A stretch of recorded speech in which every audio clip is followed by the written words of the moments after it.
Are you ready to do this? I'm ready, Alex.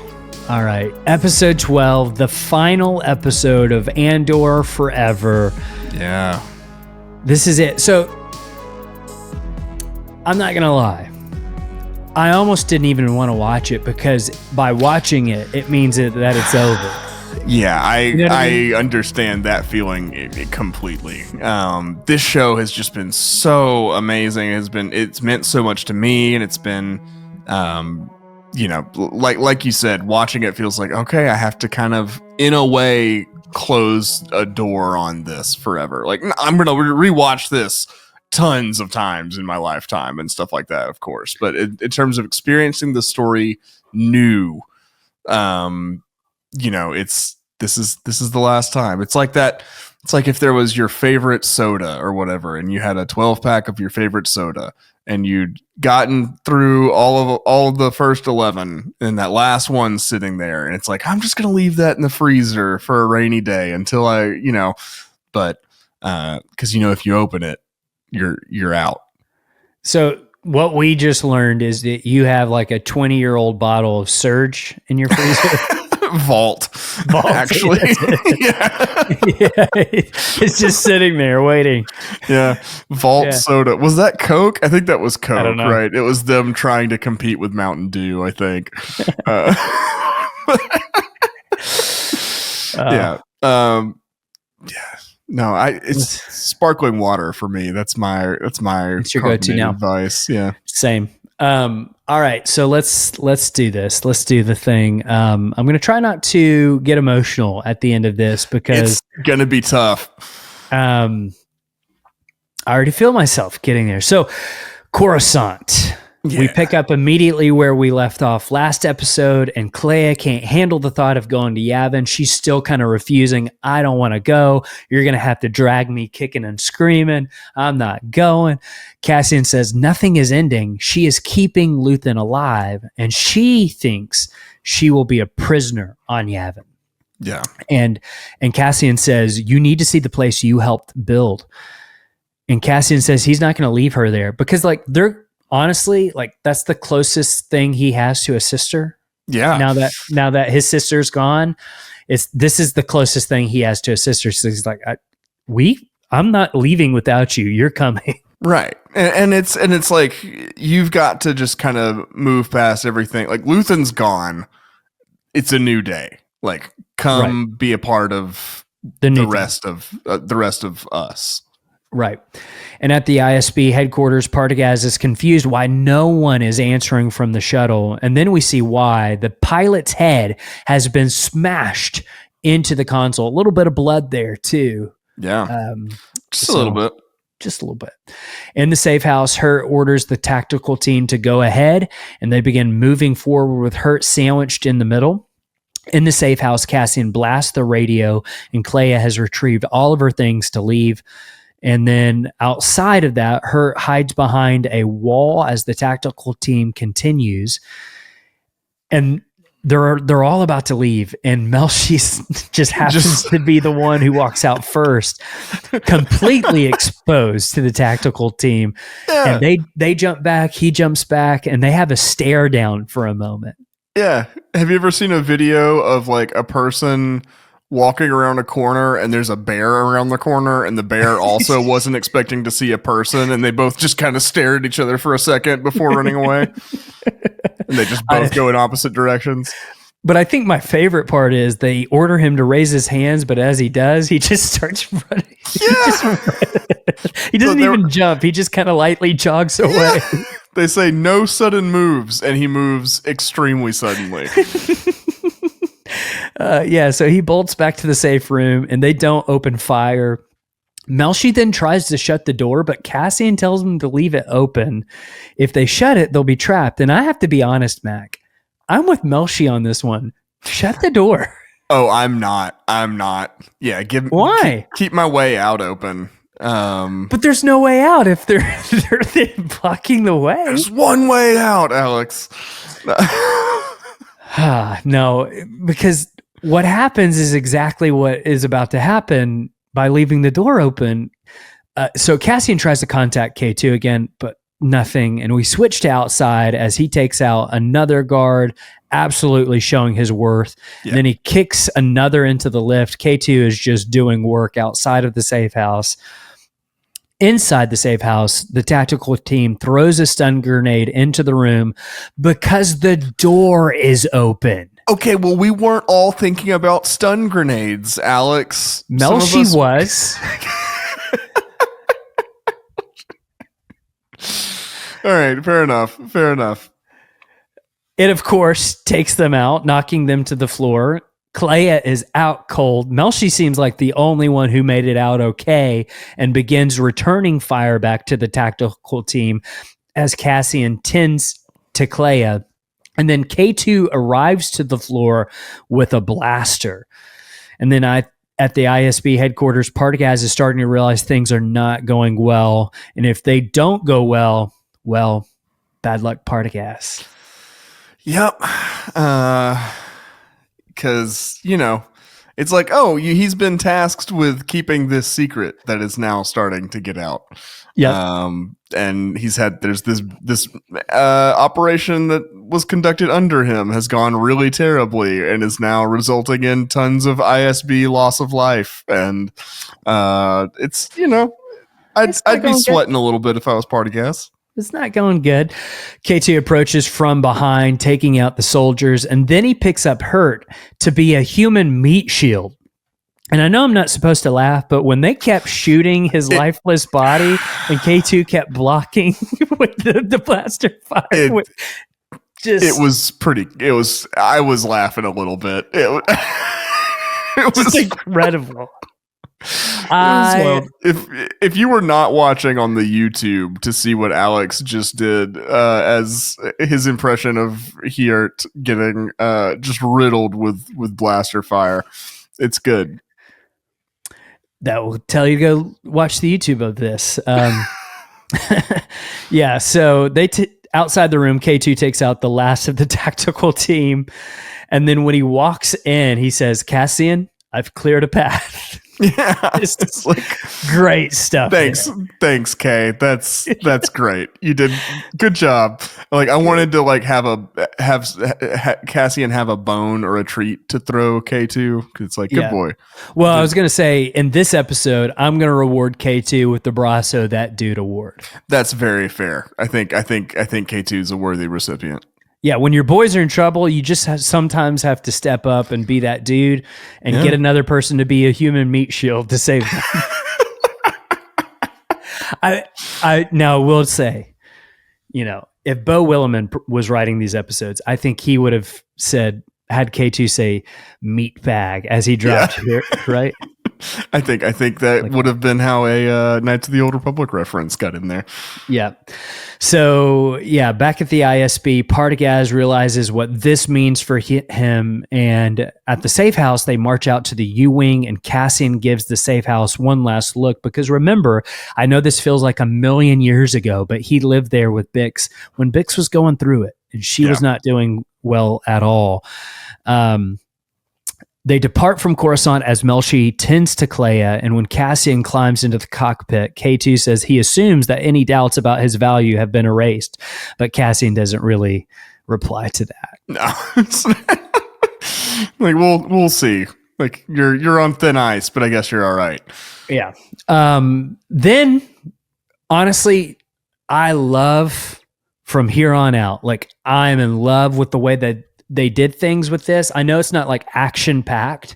I know that it's not the most, oh my gosh, type things happening. But remember, Rogue One is the true finale to all of this. So if you need all the action stuff, you're supposed to watch Rogue One right after this. This to me, I think from here on out, just does such a beautiful job of wrapping up the series. Yeah, it felt a lot like the end of Return of the King to me, honestly. Yes. Yep. Where you have all these kind of different characters and different storylines that you're showing where they end up and how they have concluded their stories. Kind of like seems like it keeps ending a little bit. That felt like that a little bit. And I don't mean that as a criticism. It's just that there's a lot of different threads that are all getting tied up into this bow. But yeah, I mean, it's great stuff. It's a lot of good rebellion stuff. and it's just a lot of like heartwarming, moving moments. Yeah. So yeah, it's great. So on Yavin 4, lots of to and fro activity. And we cut to a meeting room. Saw Gerrera is on the hologram, scolding the Alliance. Mon supporting her traditional look, her little bowl cut thing that she's got going on. And the white drapey dress. Yeah. Yeah, just wearing the drapes from Yavin. She gives Bell a look, and Mon tries to reason with Saw, and they know about the attacks on Jedha, and it's making things dangerous for everyone. Everyone in the Alliance is struggling because of what Saw is doing. But here's the thing: Saw is fully lost into his paranoia at this point. He says, "If you could only fight as well as you lie." It's like they're not lying, my guy. Things are not good between them. No. And I mean, they're not in Rogue One. So it seems like they've pretty much made the decision they're not going to be able to work with Saul ultimately. Like, they're not going to be able to graft him into this new Rebel Alliance. Whereas I don't know that they had quite gotten there with Luthen, but they were probably going to have some of the same conversations about Luthen that they have about Saul. Right. And so the message ends, and Bell asks if they're sure he's in Jedha. Then a soldier enters and tells Draven that Admiral Raddus requests him. Yeah. The missing U-Wing is back. And I'm going to say it, Mac. This might derail the entire podcast right here. Raddus is greater than Akbar. So I don't think that's an insane statement.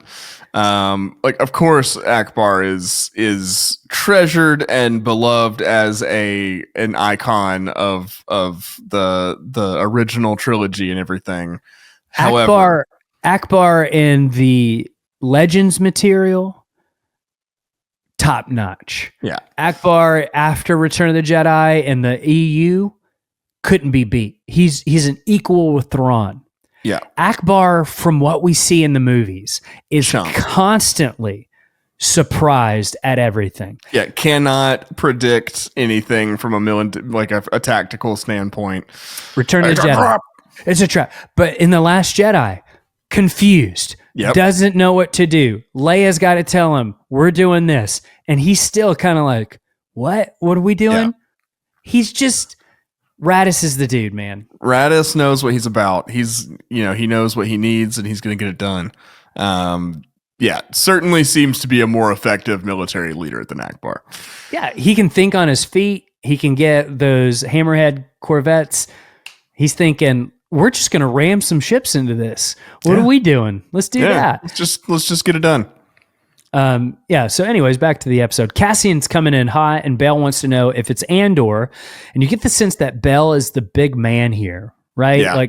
Like they all seem to answer to him. Yeah, sure, this is an alliance, but it seems like Bell's in charge. Yeah, I mean, he has seemed like, I know that last week they said they were trying to kind of set Mon Mothma up as the grand leader, and she was going to kind of be the figurehead and everything. But I get this sense that Bail he's seen as like the father of Yavin, kind of a little bit. Yeah. He seemed to be more directly involved in its like getting set up and everything than Mon or Luthen. So yeah, he's kind of the big man on campus, I think. Yeah. And Raddus speaks with the same comms guy from Rogue One, same actor. Raddus orders the X-Wings to intercept the U-Wing, and he says, you're lucky Merrick's away. He'd go shoot it down himself. And if you're unaware, Merrick is Blue Leader in Rogue One, basically the guy in charge of X-Wings until the end of that movie. Until what happens. And K2 informs them that they won't answer and suspects that they'll be shot down as an enemy probe. And then 2 X-Wings follow in behind, and it's Red Squadron. Yeah, that's cool to see. Just that, like, at least the squadron has already been around at this juncture. Yeah, I love it. And K2 waves at him. I like that too. That's just kind of unaware of the danger of the situation, or not unaware, but uncaring at least. Yeah. unfazed. Yeah. Willman goes outside to see the U-wing set down as the soldiers all come to raise their weapons. By the way, I gotta just point out, because I'm a huge Star Wars nerd. I don't know if you know this or not. Huge Star Wars nerd, me. I think we've gathered. Yeah. The rebel soldiers are wearing the same sort of rebel helmet from Star Wars Rebels that the rebels wear in Star Wars Rebels. Yeah. I love that visual consistency. Yeah. It's good stuff. It's almost like it takes place in the same shared universe. God, I love it. Just attention. Those things matter to me, man. They do. I mean, it goes a long way to make it feel like they're paying attention to everything else when they're making something, and that, you know, that all the stories end up mattering and leading into each other, and it's good. Yeah. So Willman goes to check on that, and Cassian climbs out. And once Draven hears that Kleia needs a doctor, they take her to the sick bay, and he orders K2 to power down the ship and himself. Then Draven takes Cassian to the Alliance leaders, and we get a great transitional shot right here where it's like they cut, but then they're all of a sudden in the Alliance meeting room. Yeah, I thought that was like pretty sweet. Cutting from light to dark and stuff like that. Yeah, it's Cassian coming out of the victory of a successful mission into the fires of rebellion Politics. Leadership's discipline. Yeah. Radis says that they don't have a quorum, but it doesn't matter because they're not there to vote. Bell questions why he left, breaking the rules. And he already knows that he went to save Luthen. Cassian informs them that Luthen is dead. They all kind of react to that, and they're like, oh. But he found Kleia, and she has urgent news. And then he just tells them everything. The energy project is actually a weapon, and Radis wants to know what kind of weapon it is, but Cassian isn't sure. But there's a connection to everything that's happened, and then drops Galen Erso's name again. They've said his name so many times in these 3 episodes because they want us to know. Yeah, it's Rogue One. Remember, it leads into it. It also kind of reinforces how they know about Galen.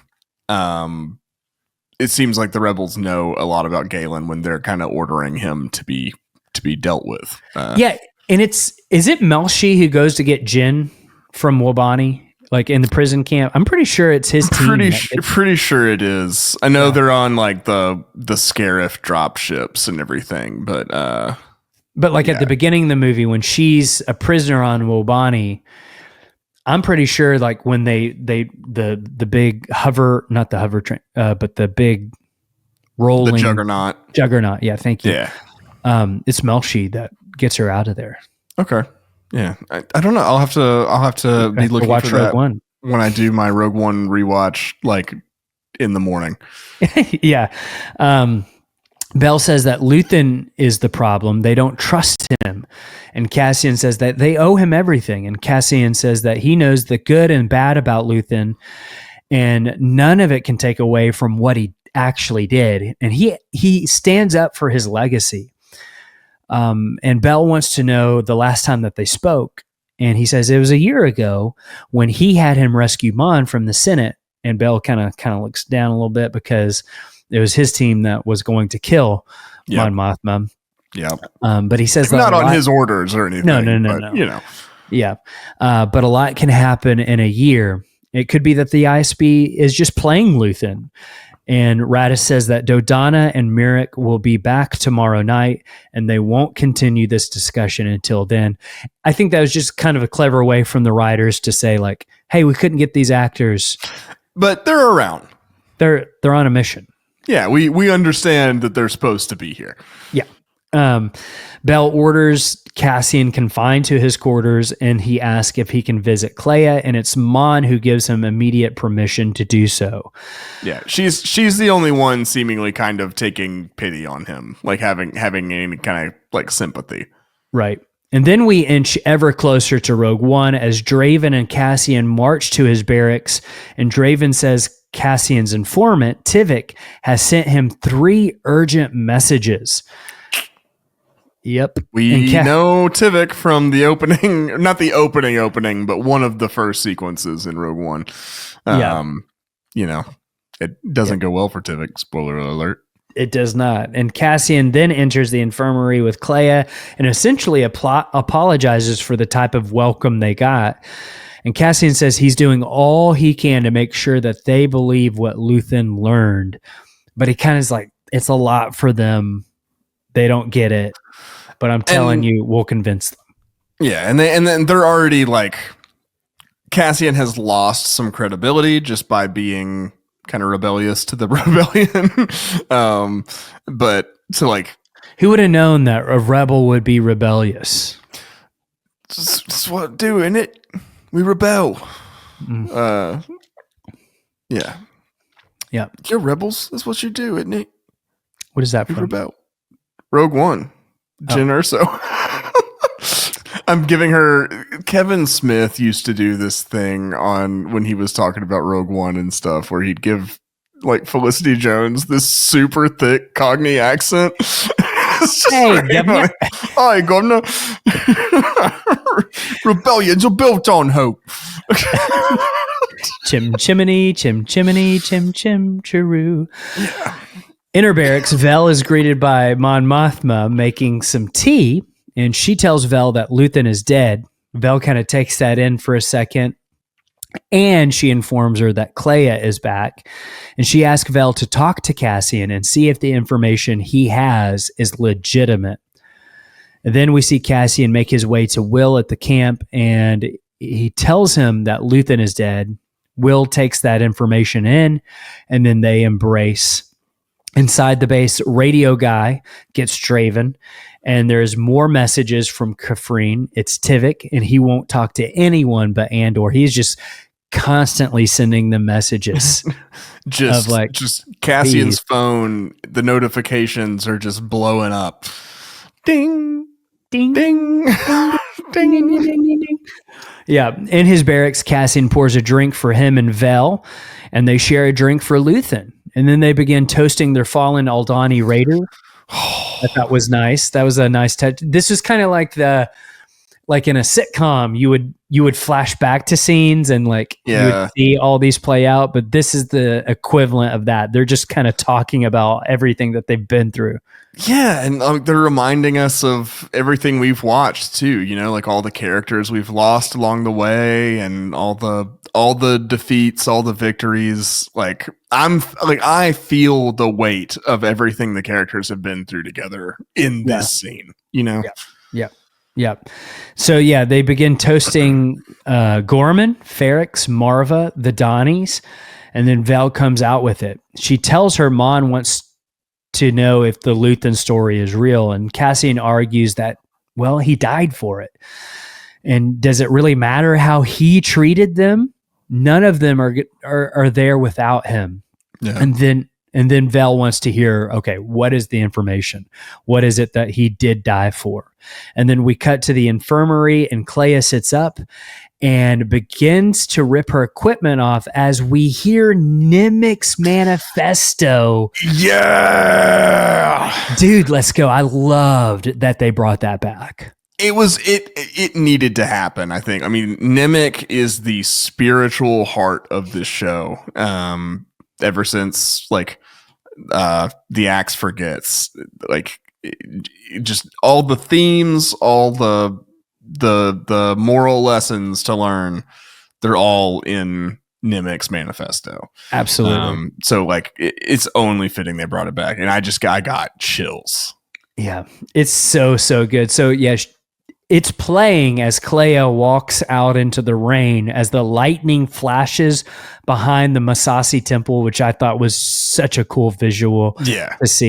And then at the ISB headquarters, Partagaz is actually the one listening to the manifesto.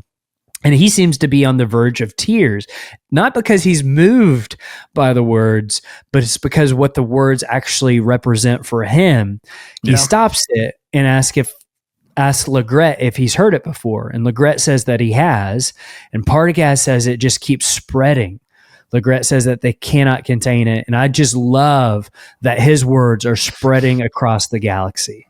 Yeah, it's perfect. I mean, this is the kind of the final like resolution for Nimic and his story. Like his sacrifice meant something. His ideals are being passed to the rest of the galaxy, and giving others hope to rise up in his place. And it's just so good.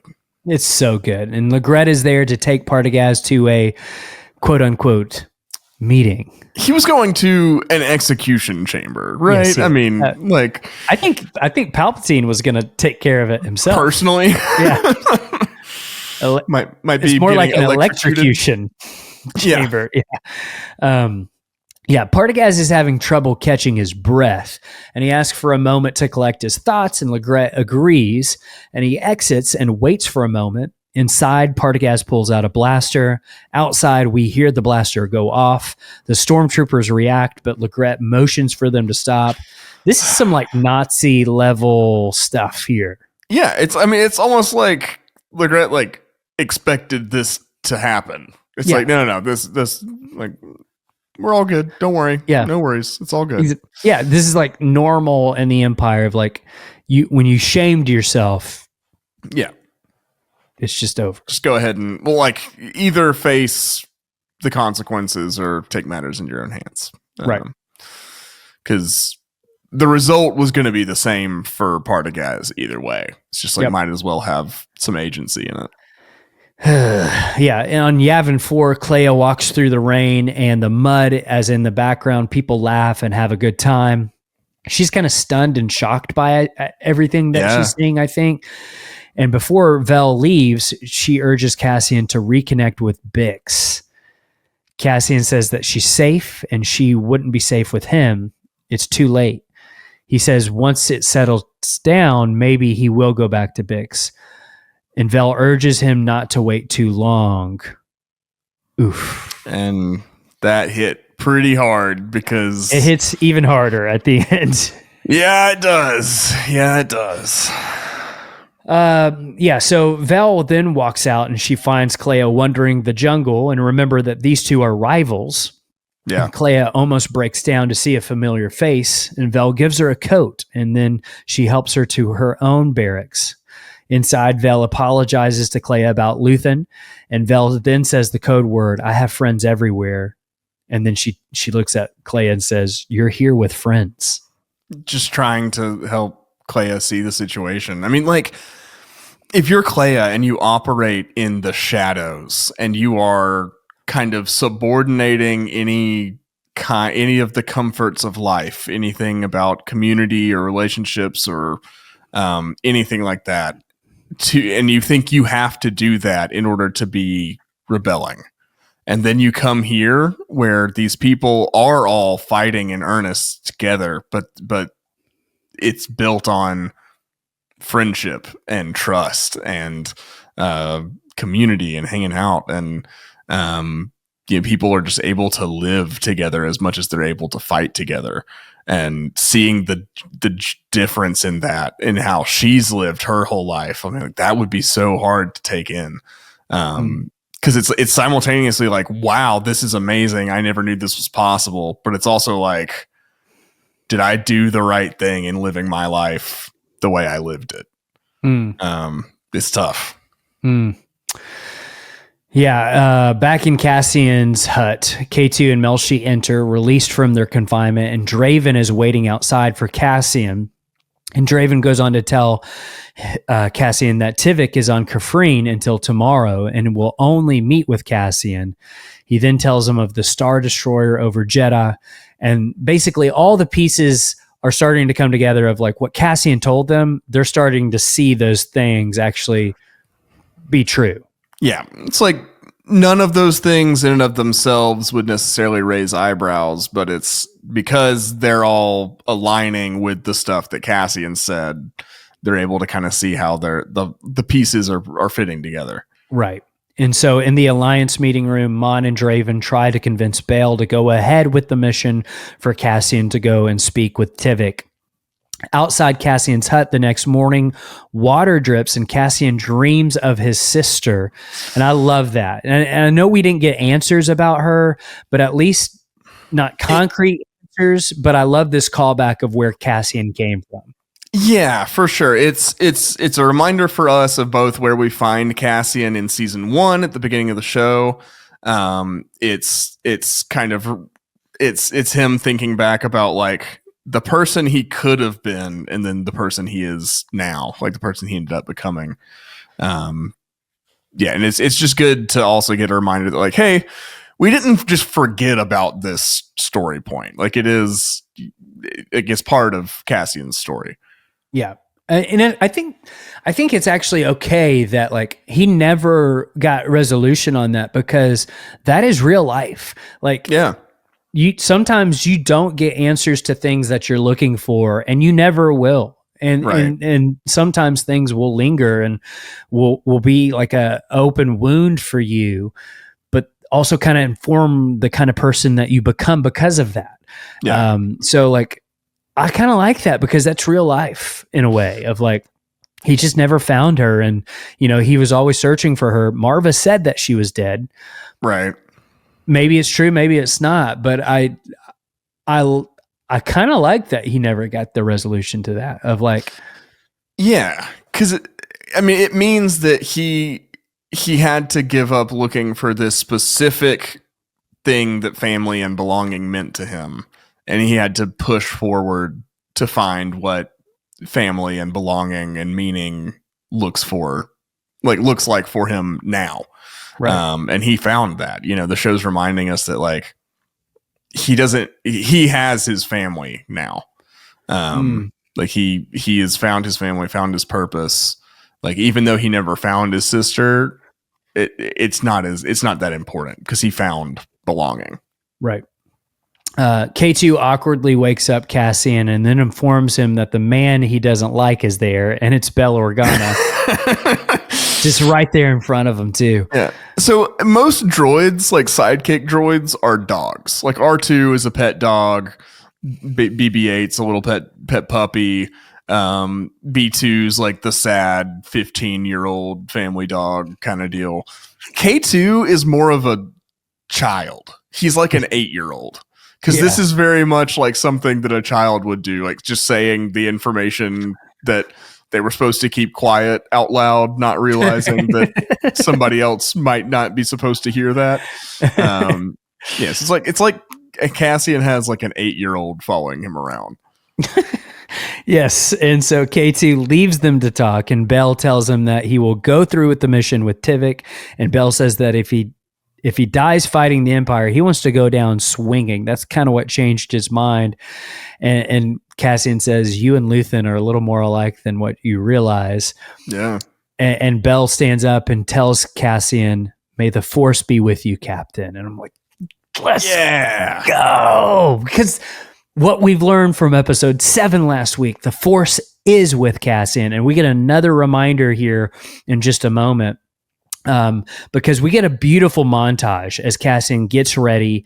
He waters the plants before leaving, which I really like that little touch right there too. Because he's thinking he's coming back, know. Yeah. And he passes Melshi training some of the soldiers we see in Rogue One. Willman shares a meal with Drina. Mon and Vel sit together at the mess hall. On Coruscant, a wasted Perrin flies back with Davos Golden's wife. Yeah. Yikes. Really gave Perrin a terrible send-off there. Not a good look. Oh, man. He's not doing well right now. No, stuff got messy for Perrin after Mon left. Well, kind of like his mom, I guess, in a sense. Yeah, I guess so. Yeah. Then we see Clea wake up in a hut, and she sees the community that's been built on the planet. And then we see Dedra is in a Narkina-like cell and breaks down crying as the lights turn out. Yeah. It's like her ending is just getting the system that she was helping to do the perpetrating upon her. Man. And then I almost broke when Cassian saw the Force healer and gives her a slight nod, and she just watches him like she knows. Yeah. I mean, like, he's about to go fulfill the purpose that she was talking about earlier in the season. And like I think he's accepted 7. it. in a way. He kind of, yeah. I mean, not like, He's I not don't think fully I think Jyn Erso pushes him over the top. Yeah. But like he does give her, like he acknowledges her, right? Like he gives her a slight nod right there. Yeah, for sure. For sure. I mean, it's just a good, like, yeah, Cassian's about to go do what he's meant to. And to me, there is nothing more satisfying seeing a character fulfill their purpose. Yeah. Right? Because I think that's something, you know, one of the things that makes Star Wars so relatable for us, I think, and we've actually, me and you have had this conversation privately before, of like, you watch A New Hope and you see Luke looking out to the twin sons of Tatooine, and that wistful longing that he has is something that I think all of us have deep down. Yeah. And, you know, what is our purpose in life? What are we supposed to do? Are we doing that? Are we wasting our life? Are we fulfilling our life's purpose? And trying to find out what that is. And so for me, this particular moment really struck home to me, because it's like, whether he knows it or not, he is about to fulfill his purpose in life. Yeah. And I find that very satisfying as someone who still feels like Luke Skywalker, looking out into the twin sons of like, what am I supposed to do? You know what I'm saying? And knowing that your purpose is out there. Yeah, I know exactly what you're saying. I don't think I could add anything to that. I think you pretty much said what there is to be said on that. But I agree. It's that's something that makes Star Wars so relatable, is that like we find characters that don't belong in some way find belonging so often. And that's coming along with fulfilling a purpose. And I don't know, it's powerful. Nice. It resonates. Yeah. It's one of the best things about Star Wars, I think. I mean, at its core, that's what Star Wars is about. Then we see on Jedha Saw gazing out at the Star Destroyer, and then Cassian makes it to the U-Wing, and Krennic watches as the Death Star is almost complete. We see Cassian tell K2 that they're going to the Ring of Kafrene, and they take off, and literally taking us to the beginning of Rogue One, where we find him and the music swells. And just when you think it's maybe about to be over, boom, they're gonna rip your heart out. We go to Minna drop the bomb.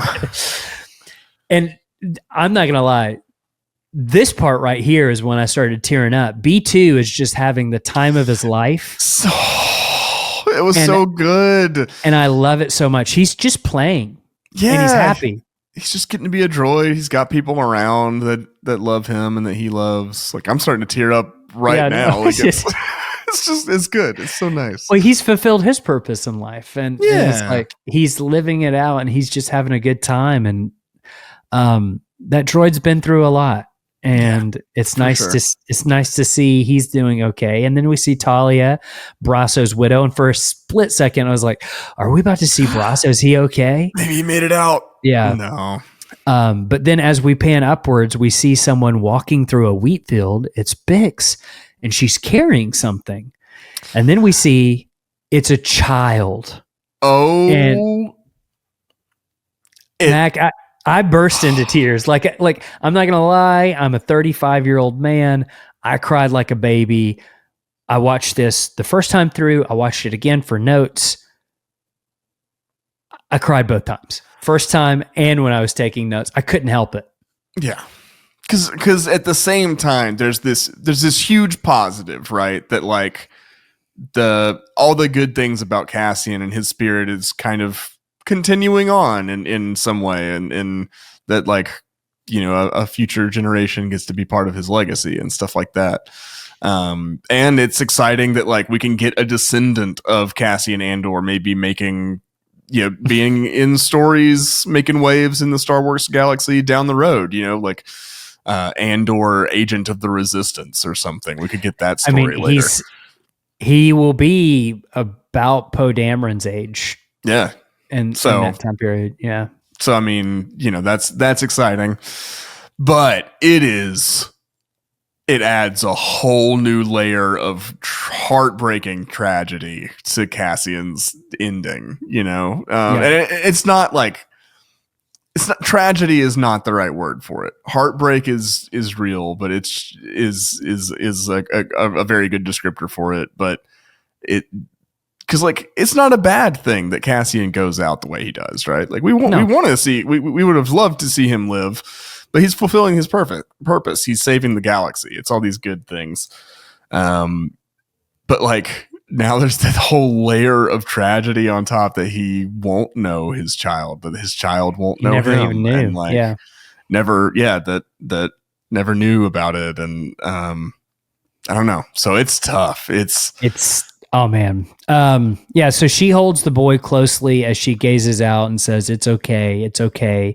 And then she smiles wistfully as we cut to black. I also just want to note that Bix is in a great spot here. She went through the ringer season 1 and season 2, and it's just so nice to see that she is okay and in a great spot. And I needed that for Bix because they put her through anything you can pretty much in terms of writing, and that'll actually probably be one of the criticisms I have of the series, is just that like I think Bix got the short end of the deal, just kind of as a character and what she got to do and stuff like that. But love Bix, like love Bix's character, and AJ did such a good job portraying her in the range of everything that she had to convey.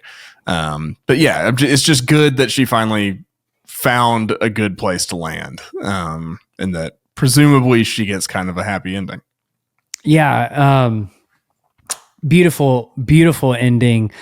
It somehow makes Rogue One even more tragic, right? Like when we're gonna watch Rogue One, knowing that he's got a son and he doesn't even know about, makes it twist the knife a little bit more, even a little bit for sure. But it's also like you said, it's a happy ending too, because it's like a piece of him continues on, a piece of what he stands for, his legacy. And he didn't even know it, but that's what he was fighting for, right? Like it is that right there. So just absolutely incredible little ending right there. But by the way, be sure to sit through the credits, because it turns into the Star Wars fanfare at the end, because I was sitting there just kind of boohooing and wiping my eyes. Me too. And then I hear the dun da da da da da da da. I was like, and it morphs in kind of in an unusual way before it becomes the very familiar theme that we're all acquainted with. But yeah, it was good. I think that was a good way to end it too. Just being like, hey, this is Star Wars. It immediately gets your mind thinking about how it fits into the rest of the saga, A New the rest Hope. of the story.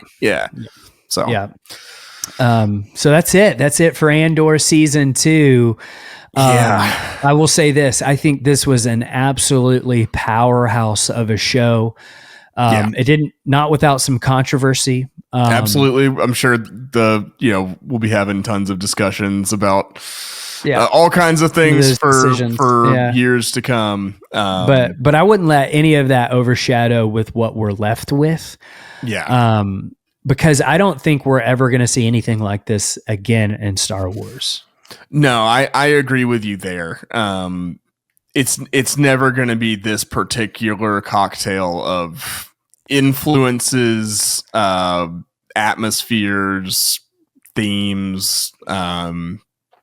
It's like, and then also like Star Wars TV is just changing. I don't know that we're going to be doing shows in the same way that we have in the future, kind of with the slate running out a little bit. But it's truly a special thing we've gotten to be a part of, I think, with Andor. I'm always going to have fond memories of this, and especially of season 2, just like I do with the Acolyte. And it's I'll say this, it's because like, I'm just going to get a little personal here. We work really hard on this podcast because this is something that we love to do. Yeah. And, we want to make it good quality for you guys listening. And one of our goals, I think, from the very beginning was we want to make sure everyone feels included in the Star Wars conversation. And I feel like we had some opportunities in season 2 of Andor that were afforded to us to make that even more a reality. And so, like, absolutely, to me, like, this, for us, this was a ton, like, probably the hardest we've ever worked. Yeah. On a podcast.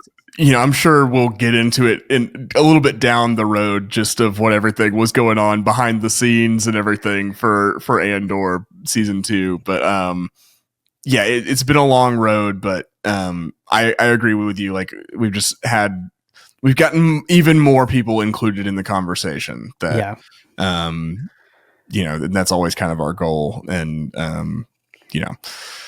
it's just something we'll do a lot more of, kind of an overall running down what we thought and final thoughts and everything on our voicemail episode later this week.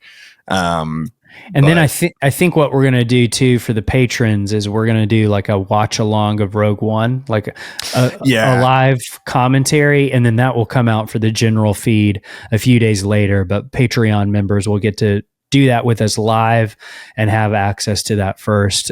So I think we're going to do that as well. So that'll be a lot of fun. And then we kick off our road to the Mandalorian and Grogu.